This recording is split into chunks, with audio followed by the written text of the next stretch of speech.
Hi, everybody. It's Shelley Bosch from Parent Dashboard.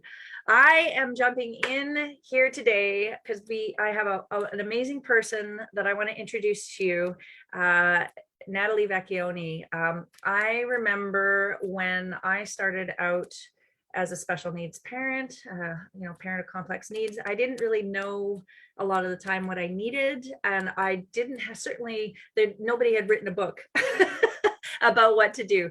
And certainly also as I move my child, and it's the time of year we're all thinking about back to school already.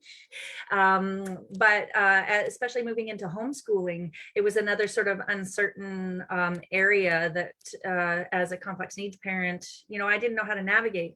And today I only wish that I had the book that I want to introduce the author one of the two authors of to you today. So I'm super, super honored that Natalie Vecchione can join me here today and talk with you and and if you have questions and everything, just put it in the chat. But we're gonna jump into a conversation with Natalie Vecchione. Natalie, thank you so much for being here. How are you today? Thank you. I'm well. Thank you so much for having me, Shelley. It's great to be here. Oh, so you're in North Carolina, I and am. yeah, you're a super mom. You're a mom who has a background in music therapy, I understand, and also recreational therapy. And you Yes, have yes, a child with FASD yes. and an adoptive child. And So we have two, yeah, we have two, both of our kids, we were blessed through domestic adoption. Our son will be 20 this coming week, which I'm still like, kind of like, wow, an age with a 2 in front of it. And then our daughter just turned 7. So we actually have a 13-year age gap between our kids. wow. And our son has a fetal alcohol spectrum disorder. He has an FASD. We were told when we adopted him, he was 2.5 weeks old. We were told he was a medically complex adoption, which we later found out was all related to his FASD. And we had a verbal confirmation from a neurologist when he was 2.5. And then it took us 13 years from that point to get a written, official, documented, yes, he does have an FASD. So we spent many years trying to get an appropriate diagnosis. Our daughter, we have a very different adoption. We have a very open adoption. We know her birth mother and her birth father. And our daughter actually also has a neurodiversity. She has dyslexia. So homeschool, and she also has childhood absence epilepsy. So homeschooling her has been a completely different, but an amazing journey, just like it was with our son. Our son, I joke in the book, and I know you read it, Shelley, Cindy and I call ourselves desperation homeschoolers. We really were. And I started homeschooling our son 8.5 years ago. He graduated 2 years ago, but he when we had an IEP meeting and when everybody at that conference table said, okay, this is what we're going to do and this and everything. And my husband and I were like deer in headlights, like, no, this is not what's going to happen. And they were going to put him in a special program, but the program was not appropriate for him. And the program would have led to more behavioral symptoms, which we talk about in our book. And so when our son was, I believe he was 11, after that IEP meeting, that was a Friday. We were coming at it was a cold Friday in February, and We remember these things. Oh yeah, you do remember those kinds of things. And we were pulled out. We were pulled aside. My husband and I were leaving, and we were pulled aside by one of the teachers, one of his current teachers, and she pulled us into like a custodial hallway. And I think she did that because there were no cameras in that hallway at the time. This was In hindsight, 8 years ago. yeah. And she told us, she said, don't let your son go into that program. You will lose him. You will lose the sweet boy that he is. And we felt, my husband and I are very grounded in our faith. And we felt like that was God saying, you're homeschooling. So we did. And Shelley, you and I have had this conversation. We really feel like, especially for both of our kids, that homeschooling is the ultimate accommodation. It really is. Right. I Well, know and we've had that like discussion. and it doesn't matter whether it's FASD or like for Or my, any, I exactly. remember the day that I was Mhm. sitting at that alone at that table of Yep. 10 people with, like the HR director with helmet Mhm. and the what do you call it? The union rep and like Yep. the vice principal and all Yeah. the people and me. And It's very intimidating. navigating that whole system Yeah. is just so much pressure, and coming out of that into the homeschooling and hard on him, right? And coming out of that into it took a year and a half to decompress from that system, and working through the homeschool process and learning where your strengths are, and where how to set things up for them, and all of the professionals that you need to advise you, and keeping that professional distance, and having workers, Yep. and the whole thing is just such a process. So we're super lucky. So I just wanted to ask you, so that's, Sure. and that's, you really do such a great job of summarizing all of that in the blazing in a nice, easy, like it's not a We textbook, right? Cindy and I wrote it as a guidebook so that you can just pick it up, refer to it when you need it. Because we know we're still in the trenches, now with young adults, although our daughter's 7, so it's still in the younger trenches too. But we know that, parents of kids that have complex needs, which is what professionals call it. We just call it our kids, Yeah, right. with how our kids are. We know that a big, thick book, would be lovely, but it's not what we can do right now. And Honestly. it'll just collect dust, right? Exactly. This is a book you can throw in your purse, you can throw in your backpack, you can leave, Yeah, in the well, car. Yeah. and it's real too, because you cover Cindy's journey and your journey, and then talking about like real things like, okay, trade school and tips, and like embracing interdependence, and reflections for the when you get weary, because it's a lot of stuff, do. right? But You do. and then but the whole process for you as a parent also, can you tell me a little bit about what made you go from like mom to FASD advocate to now podcaster and author, like for your personal process? How would you describe that?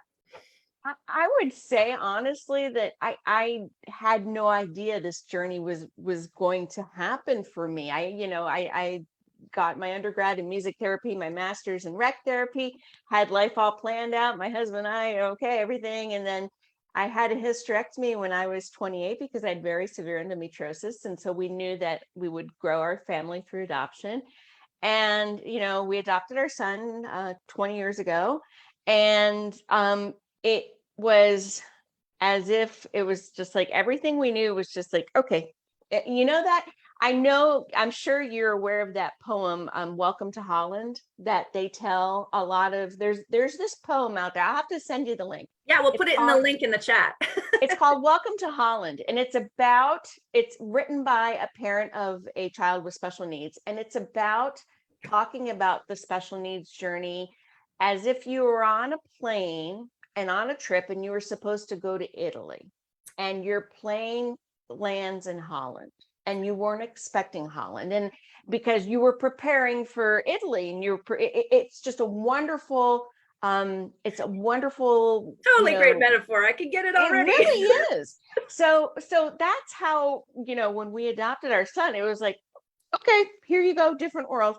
And we had to navigate, and the Shelley, medical specialist when he was, so we know that when kids, when they're, itty bitties, we have to navigate the medical and developmental things. So things like specialists and feeding and therapies and all that stuff. That's what our world is for, like early intervention age, and then as they become preschool age, then you come in with more of the social and the language and everything. So I love that poem because it really is like, okay, I wasn't planning for this. I've actually been on the other side of the IEP meetings when I used to work in early intervention, right, way back when. And that was actually my husband, he jokes, he's like, the reason we flagged behaviors was because what you did as a music therapist. I knew when he was like, regressing and not hitting milestones and everything, like I was like, boom, that's where that professional experience came in. Right. and then, just really the mama bear kicked in me. So I would say that I was really his mama bear, for until we started, that really up until I would say maybe like 10, 11 was when I started making the shift more towards like, okay, this is more than what everybody says it is. And the book that I read, and I talk about it, and Cindy's read it too. This is the go-to book for FASD. It's called Trying Differently Rather Than Harder by Diane Malbon. And it's actually a wonderful book, not only just for fetal alcohol spectrum disorders, because she talks about it, but any type of neurobehavioral condition where you have a child, you have a loved one that has a brain base. So, with FASD, it's because of prenatal alcohol exposure. But however, for example, with autism or ADHD, it's because of a genetic, malformation. So she really does a great job in here explaining how we need to see brain-based diagnoses as we see other physical disabilities. Sure. And, for our kids, and I use that affectionately, your kids, my kids, whoever's watching, for our kids, 90% of the time, there are no outward signs. So you can't tell. Yeah, and visible disabilities seem to be, It's- it's all. I noticed in here you also talked about some of the stigma that you experienced as a family, because people, if you look normal, people don't automatically accept that, right. what's happening is not, intentional, and they're not just weird, and and they don't realize that they don't need to stare. Exactly. You kind of just have all of these things. We were at the lake the other day, and people were like, and I think again, not especially with FASD, but with other neurodevelopmental disorders too. There is that stigma. There is that well, why isn't he or she doing this or that? What's wrong with you? So I want to say, like, as my son became like an early teenager was when I started learning more. And I read this book, The Trying Differently Rather Than Harder, when it was actually right around the time we brought our daughter home. So it was just around his 13th birthday. And then, with puberty, and this, and I'm sure many, viewers are, know this, puberty just kind of amps up neurobehavioral, symptoms. It shifts them for sure. Yeah, it does. And for example, for FASD, and Diane Malbon explains this in this book, and Cindy and I also talk about this too, with FASD, it's because the brain cells that were impaired by alcohol exposure were not pruned. So therefore, like, you're just misfiring, your brain is just misfiring, just bing, bing, bing, like a shooting gallery. So, you've got these, and the other part about puberty is around that age is when our society, we know this, expects your child, whether neurotypical or neurobehavioral, to amp up those executive functioning skills. Right. So the gap really shows. The gap really, so that, that executive functioning gap, and also that dysmaturity gap where, social developmentally, our kids are not where they're at their chronological age. Well, then puberty just amps again, like everything just is amped up, and your gap is just so much wider. So really at that point, and then really when I went into okay, this has got to go beyond our family, I need to help other people, was when our son was hospitalized when he was 15. And we talk about that in our book. Cindy shares her family's journey, and I really, with our son's permission, because to quote him, "Mom, I don't want any other kid to have to wait 15 years for a diagnosis the way we did." Right. And it's true, because once we got the appropriate and accurate diagnosis, then we were able to learn exactly, like you said, it's just like things fall into place. Were the services that we were promised delivered? Yeah. And that's, again, one of the main reasons why we homeschooled, was because Cindy and I both consider it the ultimate accommodation, because really you are tailoring how they learn to their strengths and supporting their needs. Well, and to when you get to be such an investigator when you're that like I looked into, okay, well, why don't teachers know this? And teachers literally aren't taught the medical side, the barriers that they're experiencing, so that they literally sometimes can't adapt the curriculum and the programming and the approaches to the teaching in ways that will work. And you can't explain it because you're busy trying to manage like life, exactly. And they also feel like a little professionally insulted sometimes if you like try and tell them, no, okay, well, this is actually what's going to work, because I'm with him like 24/7. So exactly.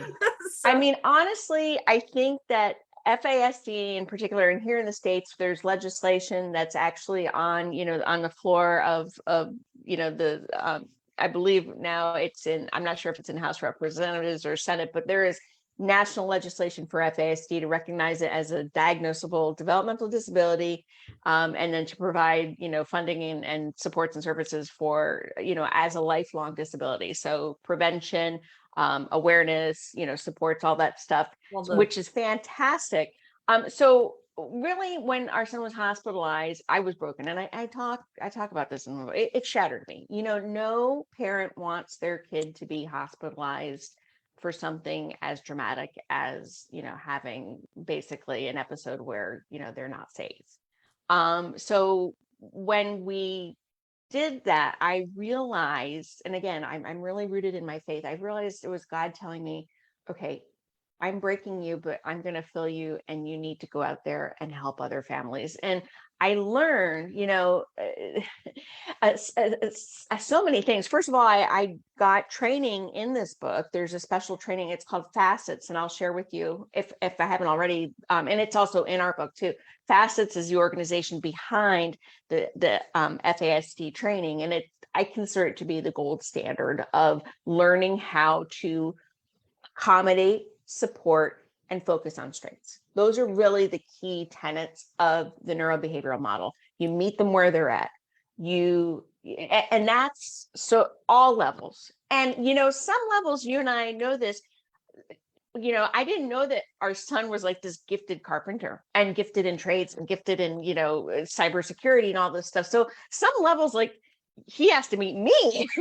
Well, and I don't think people really actually get that just because you have an invisible disability, or just because, for example, with my son, you can't speak, doesn't mean that it's not all in there, and doesn't mean that you can't express, and doesn't mean that you don't have a useful function. And to prevent or deny them the option to go forward is a real disservice, not only to them, but also to society, because they could be a contributing member of society, right? And if we don't permit these opportunities to shine a light on their strengths, really. Absolutely. Well, and I love how you talk about that in the book, because so tell me a little bit more about how, why you think, like trades and arts and entrepreneurship are overlooked, like how I mean, stigma, obviously, but aside from that. To fast forward my story, I realized I never finished the story. I just jumped in the rabbit hole. I received training.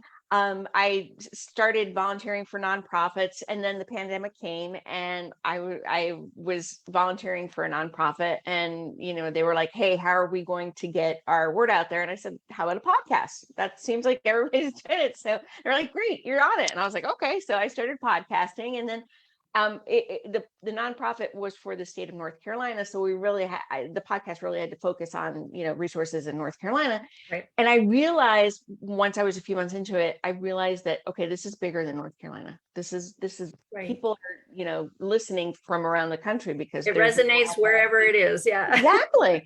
So in October 2020, my husband and I co-founded FASD Hope, which is a podcast, a website, and a community for, those who have been touched by FASD. And we really just come from our journey. So again, going from mama to mama bear to, podcast author, all that stuff. Really, it was my husband and I saying and realizing that, okay, for every one of us that's informed and doing something and sharing our story, there's, hundreds of thousands and millions of families literally like that are in the dark. that don't know. And we need to do, just like you're doing what you're doing, just like so many other advocates are doing what they're doing. I personally think the advocates that are the most passionate and the most like just in this special needs parent advocacy are the parents, honestly. Well, I really do. Like that process you mentioned where, it breaks you down and it tests you, and it really, what it does is it's a crucible, and it burns away all of the baloney, and it brings out the gem that's there. And you have and everybody has one. It's just that like some are still in the struggle, right? And by the as you come through the parenting process, like you start to kind of like get that clarity, and you get the thing that you wish you had had 10 years ago, right? And I love in the book how you have this chapter at the end where you already provide the questions that people need to ask themselves to get clarity faster, so that you don't have to wait till you're all through. That's right. So everybody should check out chapter 10. Thank you. Sure. So getting to the other question, Shelly. Cindy and I really wanted this book to be for all parents. We first of all we had a couple of visions with this little book. First of all, to educate people about fetal alcohol spectrum disorders. That it is the most misdiagnosed, undiagnosed, and underdiagnosed of all developmental disabilities. And a sentinel study that was here in North Carolina by Dr. Philip May estimates that 1 in 20 kids have an FASD. And that number is like staggering. And I know in Canada, like double, it's triple. It's triple. Yep. Same thing. And it's same thing with Canada too. The numbers are, because again, there's so much stigma behind the consumption of alcohol during pregnancy. Most people think, oh, well, I drank and then I found out I was pregnant and I stopped drinking. Well, those are, 4, 5, 6 weeks where that damage is done. And the facial features that are associated with an FASD, more commonly people think of FASD as just that face and everything, but no, it's a spectrum disorder, just like autism. And those facial features, only the alcohol will affect those only, I believe it's between days 16 to 23 of conception. After that, so it is a 90% invisible disability. Wow. So that was our first goal, was to educate people about FASD. Our second goal was to share our story and to put a voice behind families that were struggling and were like, okay, we need to homeschool. And then we need to homeschool differently. Curriculums weren't working for us. Co-ops weren't working for us unless they were like, unless they were not grade specific, but unless they were like the co-ops that we found, and we've even found this with our daughter, the co-ops, like the artistic elective types of co-ops, those were the ones that our son really excelled in. I even remember there was one, it was awesome. They met in a coffee shop and it was a maker co-op where they just went, and he had other friends, with that were on the autism spectrum or had other neurodiversity, and they loved that. They just got in there and they had like broken things and everything. And I know that's kind of like growing in the FASD, what we call the blue trade, blue collar trade kind of community, is, the whole maker concept of letting your kids like learn through, inventing and experimenting and things like that. So that really, was something we wanted to communicate. And then finally, what your question, was about is really, how do we as parents, because I think, like you said, it's like you have to get away from how can I change my child to fit in the world to, okay, how can I change myself to let the world see how much my child can shine? Right. Rather than like square peg, round hole, change the hole. And that's what this book, exactly. So, he tried different things and once he got stable and once, we learned more about FASD, he went to this camp for 2 weeks and, he tried carpentry, and I still have the cutting board. And I talk about this in the book. He made this cutting board, and Shelley, like, I would have paid $100 for it in like some, some really high end kind of, shop or something. Yeah, exactly. And I was like, you made this? And he was 16 at the time. He's like, yeah, it was really easy. And so my husband went to the camp and asked the instructor to show him how he made it and everything. And our son really didn't do well in like trade school type of environments, and for many of our kids, it's either too loud, too noisy, too fast. Yeah. Exactly. But he did really well in the one-on-one type of training. So that's where I really feel like the seed was planted of he needs to be an apprentice. He needs to like shadow somebody. Okay. And so I cold called about like 50 local carpenters, and we found his one apprentice teacher, and I talk about that in our book, and he was amazing. And then he had to stop apprenticing it. So I found, his last apprentice teacher, who was amazing. And he learned so much from him. Like, I think more than any trade school, because Well, and I mean, and one of the homeschooling opportunity really is to, take it out of that cookie cutter, you learn this and say this in this grade, this in this grade, out of that into kind of like an incidental learning opportunity where, like, if you want to learn about mushrooms, you can learn about the science of mushrooms, you can draw mushrooms, you can, learn about, like the history of mushrooms, you can build it around a particular subject. So like when your son was doing all those things, there's probably all sorts of lead offs into like other areas that he can learn about economics. And, that's where you kind of like need math and, like, so measuring and all sorts of things. So that's really interesting to hear that, because I've heard that as well. And it's just incredible that you were able to sort of find that thing. So how did you how did you determine the spark? Because I know, for example, for my son, he has the extra challenge where he's pre-verbal, so he can't literally can't tell me, what he's interested in sometimes. And so how did you elicit what his motivations were and what he might be interested in to kind of pursue? Like, how did you, it was just random that it was a camp, or how? No, for most of his homeschool journey, and I share this in our book too, because our son also loved dirt bikes and being out and everything like that. I kind of just kept a running list of the things that were like, oh, he could hyper focus on this for this long. Oh, he could hyper focus on it, because we know that in our kids with neurodiversity, hyper focus is actually a superpower, and so I was like, he can hyper focus in the wood shop for like 3 hours and nothing. Good. So I really, and Cindy and I talk about that, really it's just a lot of just trial and error. Like for our daughter, for example, she loves art. We've known that since she was little, but we've found out in the past year or so she really enjoys cooking.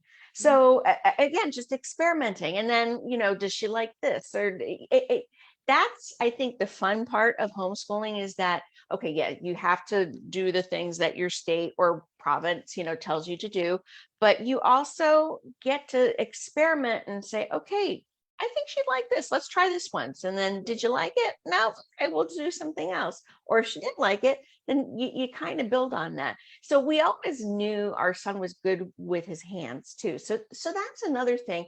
It's really like a marriage of what their interests are, what really sparks their attention, and then what their strengths are, and then combining the two. Well, and I think that's that. A good homeschool teacher will be able to adapt to that. And what I really love about that, and part of the reason I'm so pro parent and we have Parent Dashboard, is because it really recognizes and honors the frequently lip serviced statement of your child best. And when you see that spark, that it could be that someone else would have missed it, but you see that spark, you can recognize those things, you can sense what's happening, and your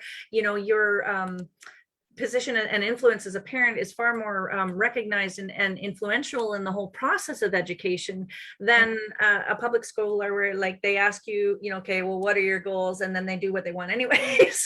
Right. And there is a lot of more influence that the parent has in the homeschooling process, and a lot more responsibility, obviously, and a lot more work. Absolutely. Yeah. Oh yeah. But for example, with your son, he's pre-verbal. I would just go by like his facial expressions. Like, if you're watching a YouTube video about how chocolate is made and his eyes just light up, not just because it's only chocolate, but like the whole process, and be like, hey, I'm interested in the whole making process. So, or for our daughter, she really loves, my husband and I will, at night, mostly my husband will do this at night. Like we'll kind of have like a little, what do you want to learn about how something is made today? She really is into how things are made. So like, last week it was like, oh, I think it was National Ice Cream Week last week. So, okay, how is this type of ice cream made? And how is it different than this? So it really is not, it doesn't just have to be verbal. It can be like just, what lights them up, and Cindy talks about how she did it with her kids and which was on a very big scale. We did it on a very smaller scale as like a one-on-one type of apprentice, but really say that. And you know what, that's the fun part about homeschooling that I think often gets overlooked is what you are able to be in this. I think it's a gift where you're able to see what makes your kids shine and what makes them smile. And again, just like that whole, if you can put those two together, our daughter loves art and she has dyslexia. So she's not reading at grade level. And that's another thing too, I would recommend. Get away from the whole grade level thing. Yeah. Labels. It was developed for administrators and people in education. It really is not developed for kids. Kids are going to mature in whatever type of subject at their own pace, And again, I'm not telling people to discard what your state or your province says. No, but what I am saying is that pace the learning in the subject according to their development. So for our son, he was never grade level in reading or math.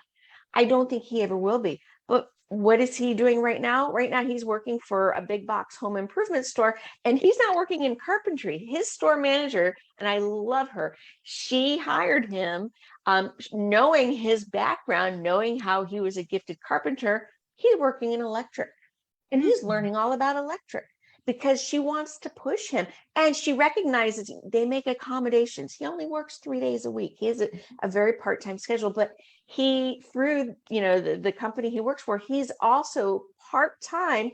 They have a university, through their corporation where he can take part-time at his own pace classes. So he's actually taking them in cybersecurity, which he loves. So we tell him like he has had more growth in the past 7 months since he's embarked on these, we call it the experiment of interdependence. He's had more growth than I think, he did in like all of his schooling because he is supported. He's in a workplace environment that supports and recognizes his disabilities and accommodates. And then, they do a great job. He's at that cusp of comfort zone and challenge zone, when you're in the chaos zone, then you don't want to be there. You want to be like on that line. And like I see now in hindsight other parents going through those different stages where you're kind of like confused, and then you're like working on stuff, and then there's crisis, and then there's disruption, and you kind of squeeze out. And then I really, this adult transition piece happens to be where I'm at right now, but I hear which is where we're at too. Right. And it's really interesting to see how employers have started to adapt the workplace because, statistically, there's people out there paying attention to the workforces and seeing this wave of, accommodation needs coming, and they have started to adjust and actually started to recognize, like even Google, they completely adapted their headquarter offices, and many of their star employees are on the spectrum, and they recognize that, maybe they don't do this and this and this, but they're really, really, really good at this, right? And when they find the places where they can, meet that place where you're saying, comfortable but challenged, and so it's just an amazing process to watch. So I just Blazing New Homeschool Trails is the name of Natalie and Cindy's book. We have been so lucky to have you here today. Thank Natalie, you, Shelley. we're going to post this in the Parent Dashboard community as well. And also I'll put a link to the Parent Dashboard community in there if you want to come view it there, and other guest speakers that we have. You know, everybody's, you know, I just really want to appreciate you as sort of one of those super mamas who is, you know, mentoring the younger, because the younger parents, in a sense, because, you know, when they hear, like, I remember the day that I started crying because my son hadn't potty trained yet, and I was worried that he would never be able to hold a job.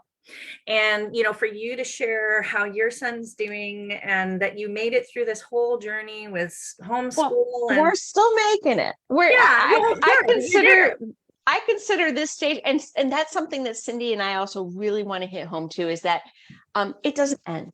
You know, it doesn't end. You are parenting and caregiving for life when you have a child that has a neurodiversity or a brain-based developmental disability. However, there continues. So I kind of like to call this his post homeschool still learning years, you know, and he's going to keep learning through his 20s and well into his 30s. And that's one of the silver linings of having a young adult that has a developmental disability, is that their brain is actually still developing, you know, into those. So we can't just say, oh, it's done, he's going to do this forever. No, right. you know, he could surprise us and turn around and do something else. So, you know, even though the homeschooling's done, the growth in the education and learning is still, he's, you know, so if you can embrace that learning at their own pace, then, and meeting them where they're at and really focusing on their strengths. Honestly, again, the book that Cindy and I wrote is the book that we both wish we had 10 years ago, you know. So I'm honored to be able to share it. Well, and it is truly a gift to the world. And speaking of gifts, I almost forgot. We have a copy here of Natalie's book that we're going to give away.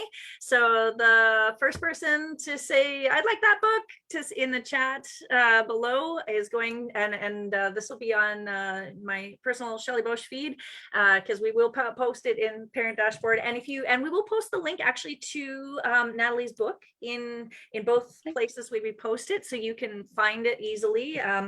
And we'll put that welcome to Holland link, and maybe the link to that Trying Differently Rather Than Harder book as well. So you have all these resources, and Natalie is in our Parent Dashboard community as a resource person for you. So if you want to message me or, you know, email me at natalie@fasdhope.com, I am happy to be a resource. So. Oh, we are so fantastically thrilled. We have such amazing people in our community, and I really want to thank you for being one of them. So, all right, you guys, pick up your copy, and we'll let you know. I just a quick update on Parent Dashboard 2. Things have been going well with our coaching and business services, and as that develops, we will start to be able to directly fund respite and other types of in-person services for parents to help exhausted, complex needs parents. And reduce the cost. So that's our focus here at Parent Dashboard, and providing you linkages to people like Natalie. And so we just hope you have a great day. And if you need anything, give a shout. Lots of love. Have a great day. Thanks, everyone. Okay, bye.